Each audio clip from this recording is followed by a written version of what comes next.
Here in Europe, we're very big on human rights, unless somebody claims the fundamental human right of free expression, and then we have a problem.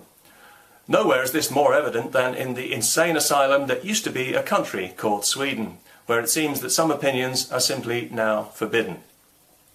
Recently, a Swedish politician was convicted of hate speech for correctly connecting mass Islamic immigration with the high level of rape in Sweden. The court said it didn't matter that what he said was true, nor that he provided statistical evidence to prove it was true. It was enough that it caused potential offence to Muslim immigrants, which is a crime in Sweden, as it is in several European countries whose politicians despise their own people. Swedish politicians are especially afraid of opinions that rock the boat because they've allowed their boat to become so unstable. So it was no surprise when we also express unwelcome opinions about immigration or the politicians who enable it, especially on the internet. They are keen to crack down on the internet because they know it can give people access to information that they and their bought and paid for media would rather conceal. The problem they don't want anyone discussing is not immigration, but mass Islamic immigration. Mass Islamic immigration has turned Sweden from one of the world's safest countries for women into the rape capital of Europe, and is forcing Jews who have lived there for generations to pack up and leave because they no longer feel safe from attack by Muslim immigrants, who are not only a massive drain on the welfare system, but have turned their ghettos into violent no-go areas for the police and emergency services. Everybody in Sweden knows this is happening, but they pretend it isn't because they're so terrified of being called Islamophobes and racists, and with good reason. We've seen what happens to people in Sweden who won't embrace the official multi-culti lie.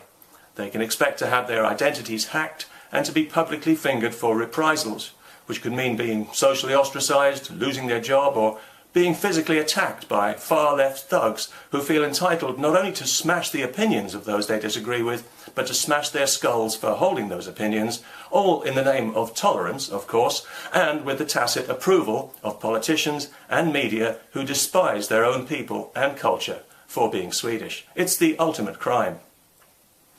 Of all the self-hating countries in Europe, Sweden has taken political correctness to a level of sheer lunacy that even the Dutch would find hard to match. And they enforce it with a Puritan rigour that's beyond foolish and beyond stupid. It's actually insane. Whatever kind of society Sweden thinks it is, it's not a free society, nor is it a liberal one, and it's barely even a democracy either, when if you vote for the only party that opposes the damage being done by mass Islamic immigration, you're treated as if you're a Nazi voting for Satan, and your physical safety is threatened. When people are afraid of the truth, they've got nowhere to turn. All they have at their disposal is censorship and denial. And Swedish politicians are so deep in denial, you can only feel pity for them.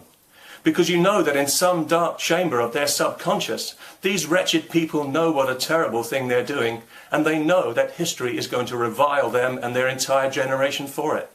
But they just can't face up to it. Psychologically, they are simply not big enough as people to acknowledge, let alone confront, the enormity of their mistake. They've backed themselves into an ideological corner where their only option now is to double down on the insanity and brazen it out until the bitter end, while criminalising anyone who draws attention to it.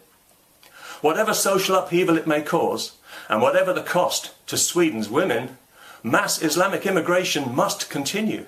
Any restriction would be an admission that there's a problem, and that would fatally undermine everything they're so desperately pretending to believe in, which is why they're playing hardball, and if you say there's a problem, you'll be treated as a criminal, which means that there are now two problems. One, the Swedish people have an aggressive social cancer growing in their midst, and two, they're not allowed to talk about it. Doesn't the future look rosy?